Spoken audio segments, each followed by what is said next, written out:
السلام علیکم ورحمۃ اللہ وبرکاتہ۔ میرے محترم دوستو، اس میں اعظم کے ساتھ مانگی گئی دعا۔ اللہ کے رسول صلی اللہ علیہ وسلم مسجد میں داخل ہوئے۔ ایک آدمی اپنی نماز مکمل کر چکا تھا اور وہ تشہد کی حالت میں تھا۔ اس نے کہا، اللہم انی اسألک یا اللہ بأنک الواحد الاحد الصمد الذی لم یلد ولم یولد وَلَمْ يَكُنْ لَهُ كُفُوًا أَحَدٌ أَن تَغْفِرَ لِي ذُنُوبِي إِنَّكَ أَنْتَ الْغَفُورُ الرَّحِيمُ۔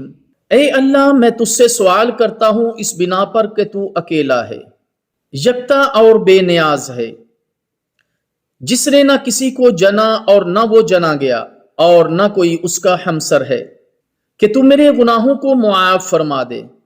بلا شبہ تو ہی بخشنے والا نہایت رحم کرنے والا ہے۔ اللہ کے رسول صلی اللہ علیہ وسلم نے 3 مرتبہ ارشاد فرمایا، تحقیق اسے معاف کر دیا گیا۔ سنن نسائی۔